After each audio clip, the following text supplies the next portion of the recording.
옆에 있는 사람 그냥 인사하지 말고 손 한번 잡아주세요. 네. 지그시 손 한번 잡아주면 좋을 것 같아요. 네.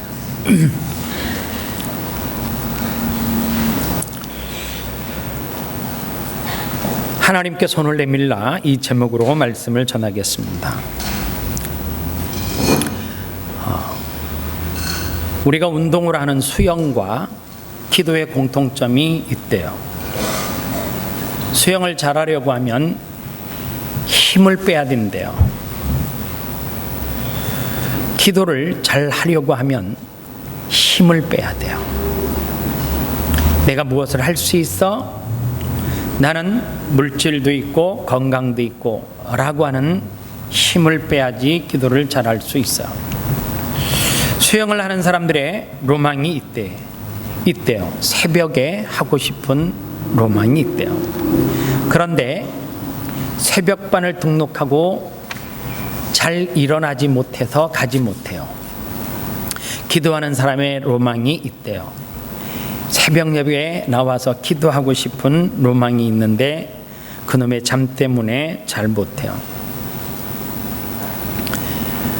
운동은 습관이 되어야 하고 의지가 강해야 된대요.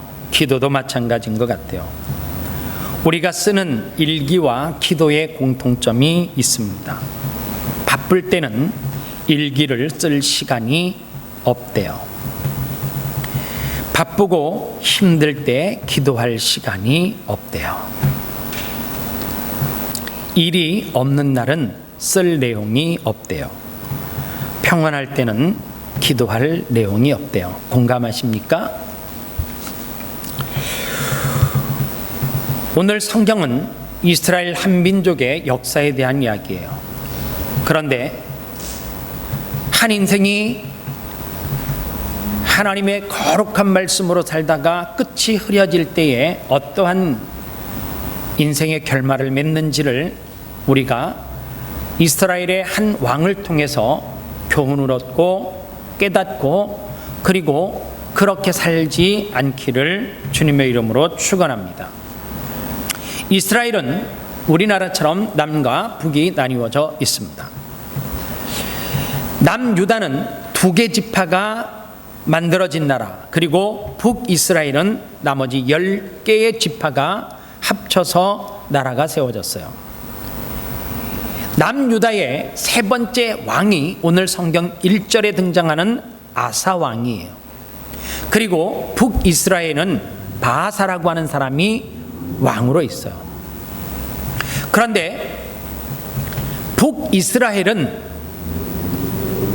가슴속에 아픔이 있어요. 무슨 아픔이 있느냐 하면 남유다에 자리 잡고 있는 중요한 지역이 있는데 예루살렘이에요. 이스라엘 12지파 전체는 남북이 갈라지지 않았을 때에 예루살렘이라고 하는 성전에서 늘 기도하는 습관이 있어요. 그리고 절기가 되면 항상 예루살렘에 찾아갔던 그들의 거룩한 습관이 있어요. 남유다와 북이스라엘이 나뉘어지고 난 다음에 북이스라엘 사람들이 습관적으로 계속해서 남유다에 있는 예루살렘으로 올라가는 거예요.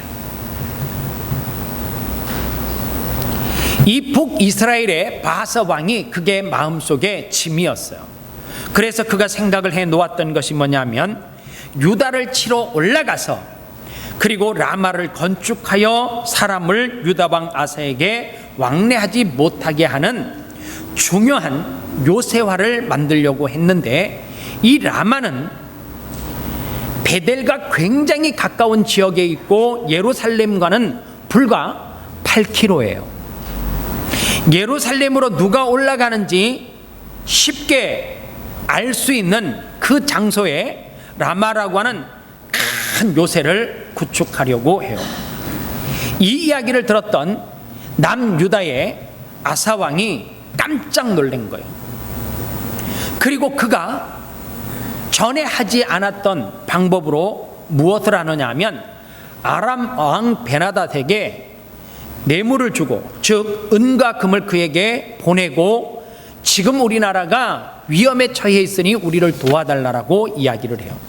그때 이 아람 왕 베나닷이 어떻게 해요? 그를 도와줘요. 그래서 이 라마라고 하는 성을 만들려고 하는 것을 그 사람들을 다 쫓아내고 라마에 그 진지를 구축하지 못하게 만들어요. 그리고 그것을 빼앗아다가 아사에게 주어서 이 아사 왕은 그것을 가지고 자기들이 그 안에서 무엇을 짓는데 사용을 해요. 성경은 그런데 이것이 하나님이 원하시는 방법이 아니었다라고 말합니다. 인생을 살아가면서 하나님이 원하시는 방법과 하나님이 원하시지 않는 방법이 있어요. 하나님이 원하시지 않는 방법을 선택하고 결정하고 행하면 시간이 지나면 덮어질 줄 아는데 절대로 그렇지 않아요. 하나님이 원하시지 않는 방법은 반드시 대가를 치러요.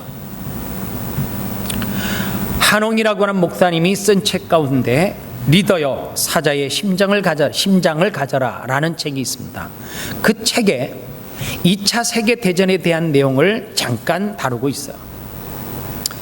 세계 2차 대전 당시에 미국과 영국이 독일과 일본에게 맞서 싸우는데 전쟁이 굉장하게 치열해졌을 때에 그 당시에 미국의 대통령이었던 루스벨트 대통령이 이런 말을 했어요. 이 다리를 건널 수만 있다면 악마와도 손을 잡겠다라고 했어요. 그만큼 그 당시에 전쟁이 긴박하였습니다. 이 루스벨트 대통령은 잡지 말아야 될 소련의 스탈린과 손을 잡게 되어졌습니다. 스탈린이 어떤 사람이냐? 수십만 명을 잔혹하게 숙청하고 인권을 철저하게 짓밟았던 독재자였습니다. 2차 세계대전이 막을 내릴 즈음에 영국의 처칠 수상은 스탈린의 공산주의의 야욕이 히틀러의 파시즘 못지않게 무섭다라고 하는 사실을 인식하고 철의 장막이라고 하는 말로 그의 위험을 경고했습니다. 전쟁이 끝난 후에 그의 경고의 메시지는 사실이 되어졌습니다. 1960년대 초반에 레닌이 예언한 대로 세계 지도의 3분의 1에 해당하는 나라가 공산화가 되어졌고 그들의 인권이 짓밟히고 말살되어지는 일들이 벌어졌습니다. 미국은 영국이 세계 2차 대전에서 승리를 했지만은 그들이 치러야 되는 대가는 굉장히 컸습니다.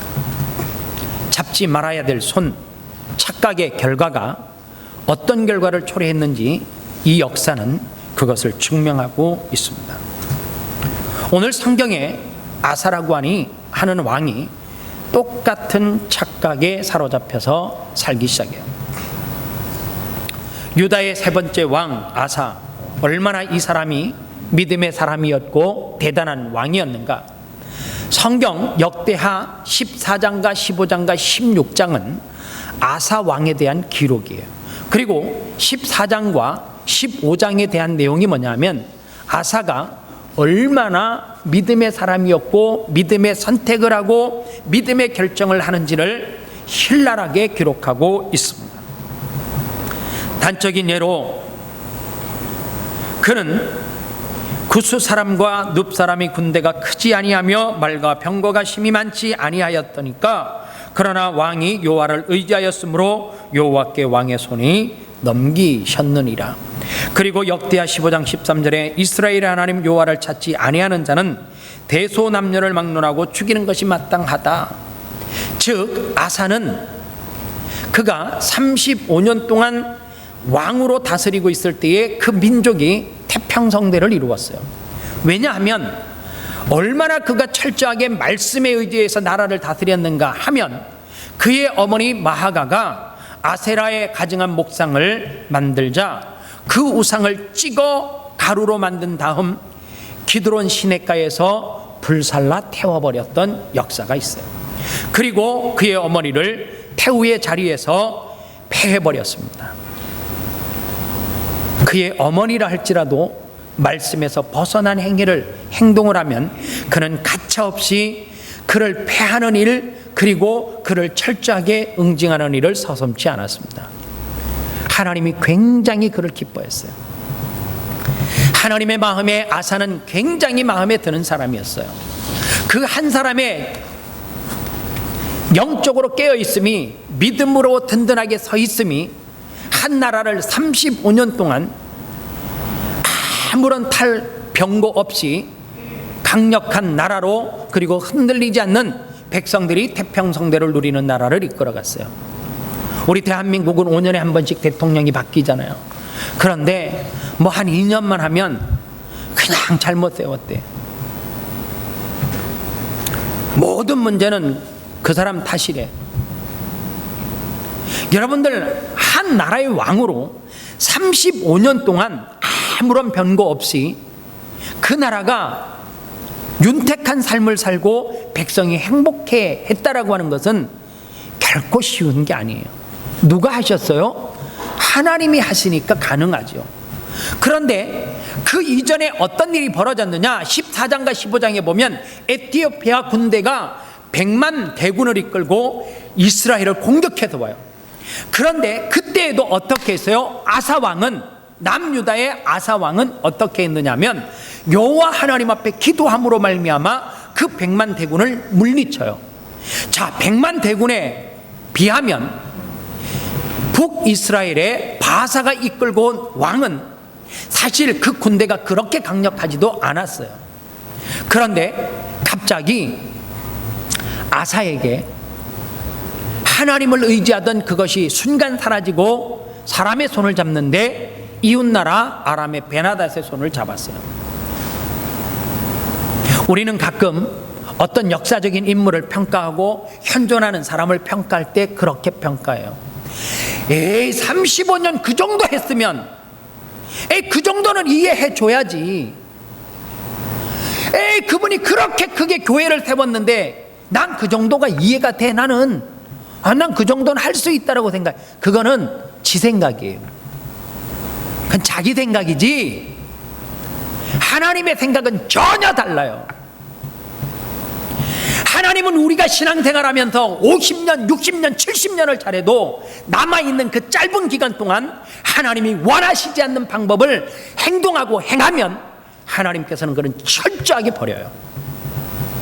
우리는 우리의 판단 기준으로 신앙생활을 해요. 내가 목사를 하면서 이렇게 헌신했는데, 내가 장로로 이렇게 충성했는데, 내가 물질을 이렇게 하나님 앞에 그때 많이 바쳤는데. 중요한 것은 지금이에요. 그리고 더 중요한 것은 내 남은 생애예요. 성경은 아사가 삶을 어떻게 마무리했는 줄 아십니까? 그는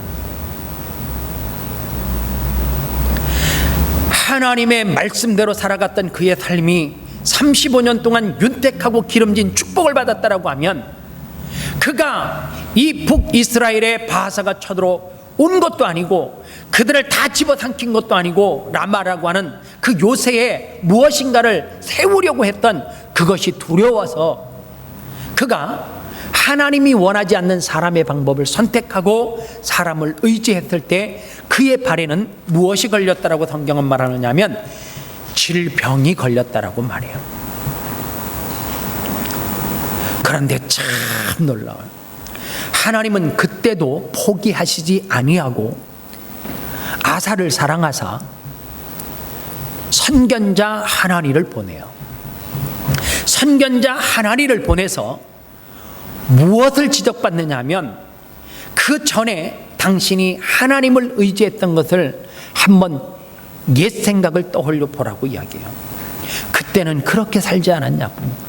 100만 대군이, 에티오피아의 100만 대군이 쳐 들어왔을 때도 하나님 앞에 당신은 기도하지 않았냐고. 왜 지금에 와서 갑자기 하나님을 의지하지 아니하고, 왜 당신은 사람을 의지하고 사람을 찾아가서 도움을 구하느냐고. 당신에게 이 질병이 생긴 이유가 뭐냐고. 그런데요, 너무 놀라운 것은 그렇게 내 몸에 질병이 생겼는데 역대하 16장 12절에 보면 아사가 왕이 된 지 39년에 그의 발이 병들어 매우 위독했으나 병이 있을 때에 그가 여호와께 구하지 아니하고 의원들에게 구하였더라.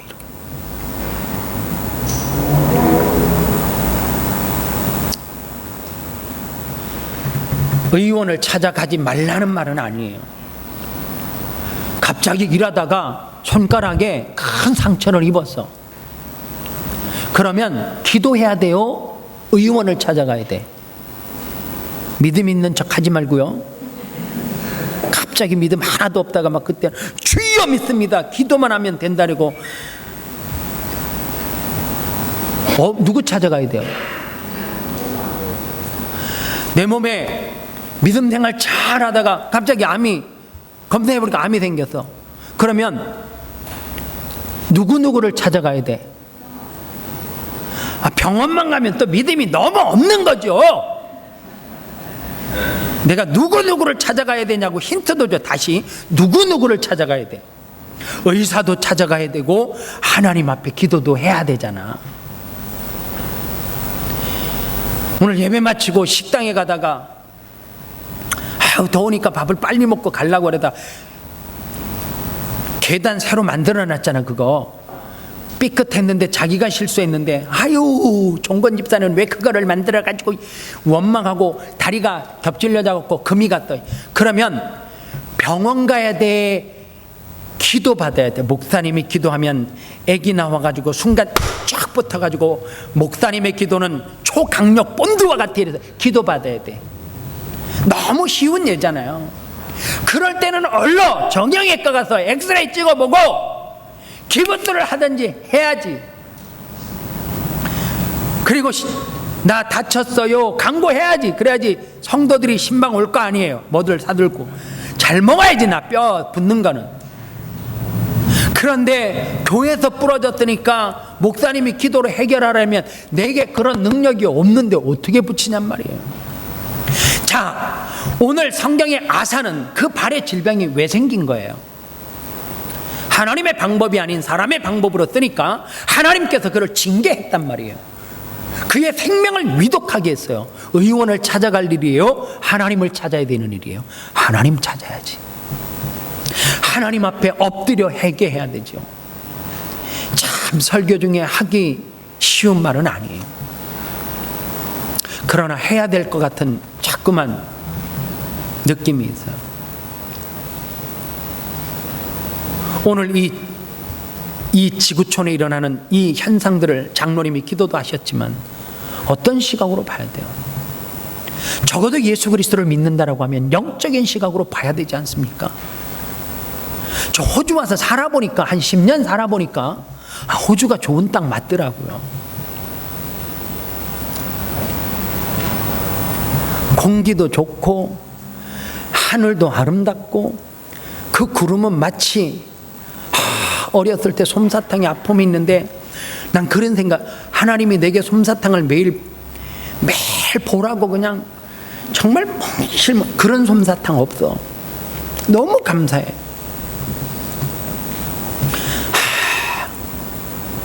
어디 가서든지 아침에 일어나면 자연이 뿜어내는 그 좋은, 어디에서 항상 해.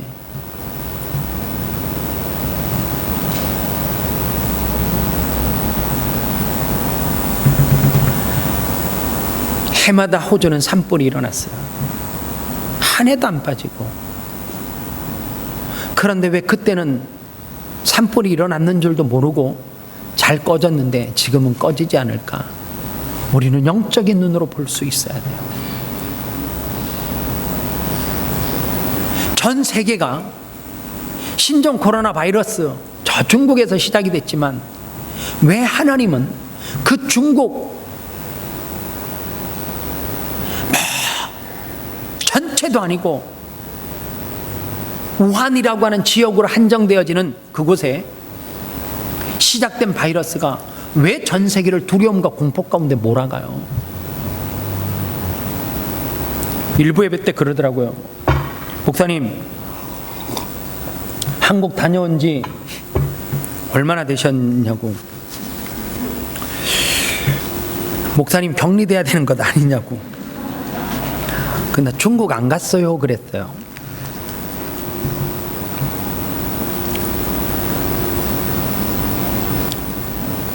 그것을 한 나라에 탓할 수 있겠어요? 그러면 하나님이 전 세계에 동시다발적으로 무엇을 우리에게 경고하시기 위해서 그렇게 두려움과 공포 가운데 떨게 하실까? 참 사람들 교활해요. 간사해요. 이스트우드에 확진자가 나왔다니까 그 사람이 그렇게 많은데 없어.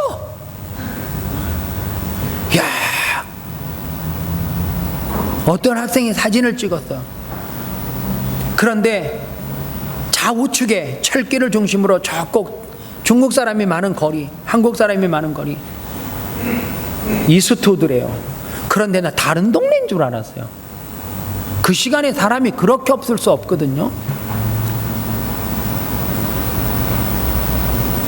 그런데 우리는 믿음의 사람이면 영적으로 이러한 사인들을 통해서 무엇을 알아야 될까? 하나님 앞에 우리의 죄악을 철저하게 엎드려 회개해야 되지 않을까라고 하는 거예요. 이것이 만약에 하나님께서 우리에게 의인을 찾기 위한 방법이든지 아니면은 죄악에 대한 경고의 메시지라고 하면 우리가 하나님 앞에 엎드려 기도해야 되지 않겠냐라고 하는 거예요. 오늘 한국의 종로에 있는 명륜교회는 주일 예배를 드리지 못해요. 지난 주일날 예배 드리는 한 성도 가운데 확진자가 발생했어요. 그래서 이번 주 주일날 예배를 드리지 않기로 결정을 하고 담임 목사님만 순교하는 마음으로 혼자서 설교하시고 교회 홈페이지를 통해서 말씀을 듣게 하는 예배를 한대요.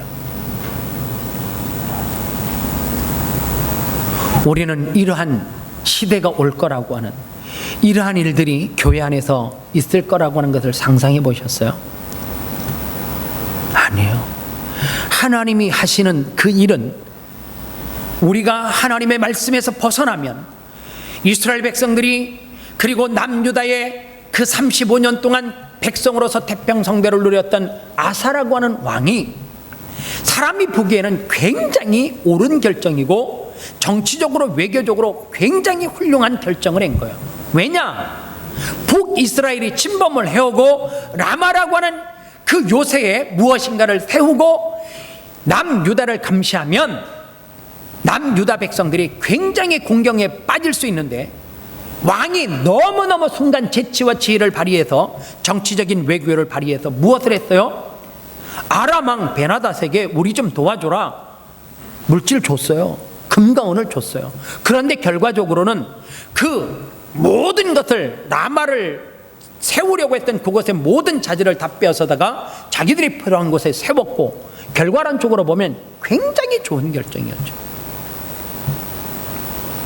사랑하는 여러분, 신앙생활은 과거에 내가 얼마나 화려하게, 얼마나 하나님 앞에 대단하게 했느냐가 중요한 게 아니에요.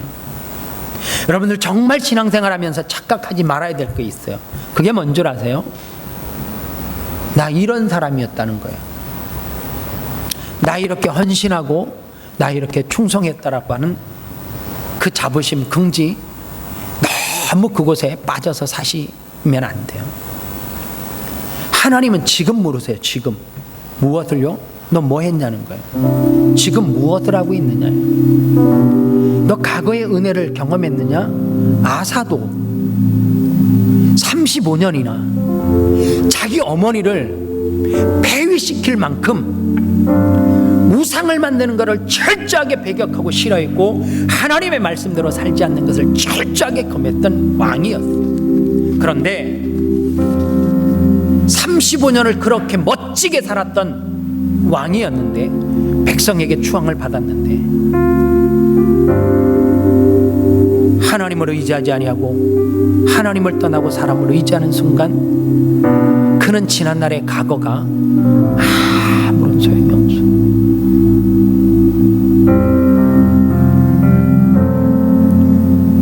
무엇이 더 중요한 줄 아세요? 남아있는 생이 더 중요해요. 우리는 그러잖아요. 나 전에 교사했었고, 나는 전에 구역장 했었고, 무엇으로, 여러분들 제가 쓰는 용어 중에 하나가 뭔 줄 아시죠? 하나님 앞에 갈 때에 녹슬어서 하나님 앞에 서는 어리석은 죄를 범하면 안 돼요. 달아서 하나님 앞에 가야 돼.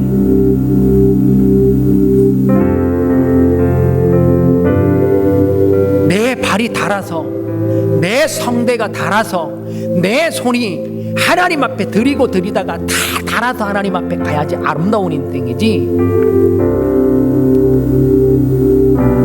아무리 좋은 자동차도 20년을 잘 굴렸어요. 세워놓으면 금방 녹슬어요. 금방 녹슬어. 목사님 나 이제 못하겠어요. 죽기 전에는 그 말 하면 안 돼요. 죽을 때 목사님 다 이루었습니다. 마라나타, 주 예수여 어서 속히 오시옵소서. 이 고백을 하고 죽으셔야 되죠. 이렇게 사는 삶이 아름다운 삶이죠.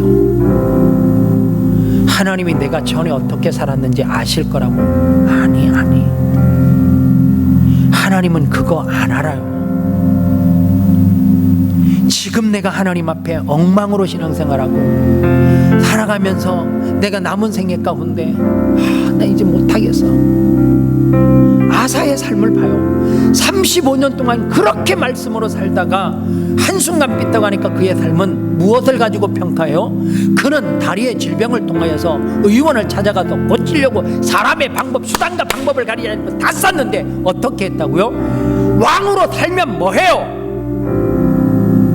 발에 질병이 걸려서 그의 삶이 죽었는데, 하나님 앞에 저주받아 죽었는데 35년 동안 한해하게 산 게 뭐 중요하냔 말이에요.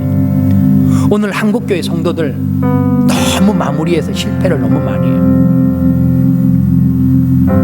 새벽 예배 안 나오시려면 제가 좋은 새벽 예배 하나 추천할게요. 김동호 목사님이 있어요. 제가 참 좋아하는 목사님. 어느 날 이 목사님이 암에 걸렸다는 거예요. 너무 제게는 충격이었어요. 왜 충격인 줄 아십니까? 한국교회 믿음의 후배들에게 기준을 제시했던 목사님.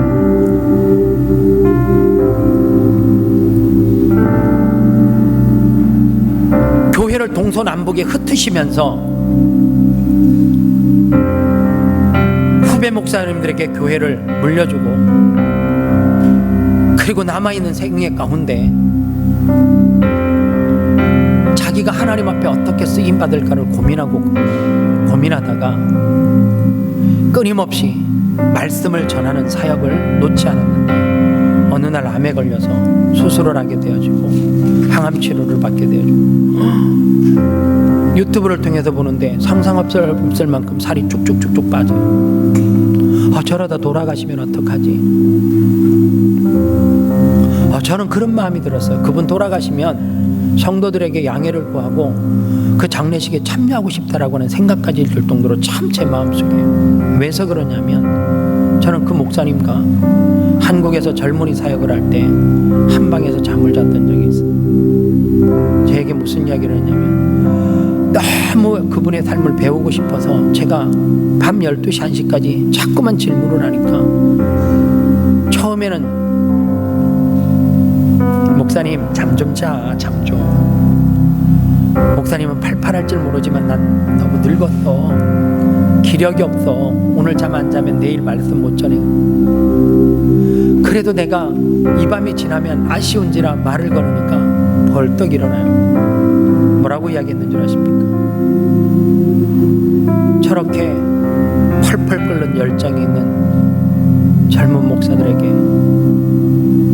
기성세대 목사들이 좋은 교회 물려주지 못해서 미안하다고, 너무 미안하다고.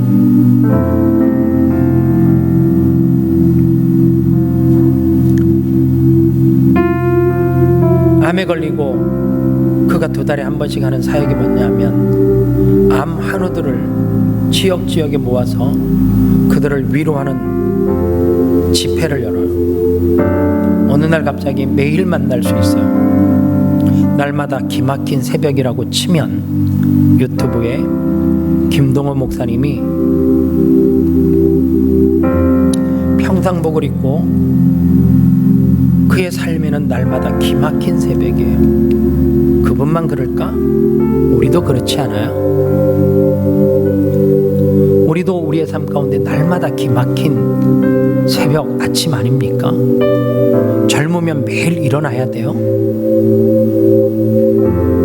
젊으면 병에도 안 걸려야 돼? 아니 어제 건강했다고 오늘 벌떡벌떡 잘 일어날 수 있다라고 생각해요? 아니잖아요.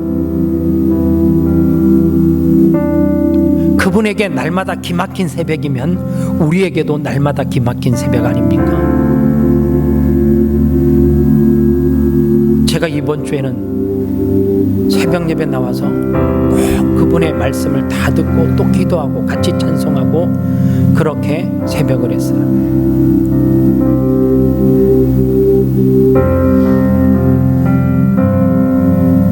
아, 저게 하나님이 원하시는 삶이구나.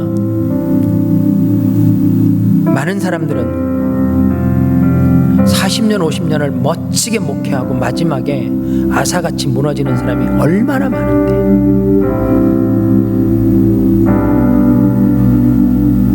그 정도는 해도 된다고 누가 그것을 허락하셨어요? 하나님이?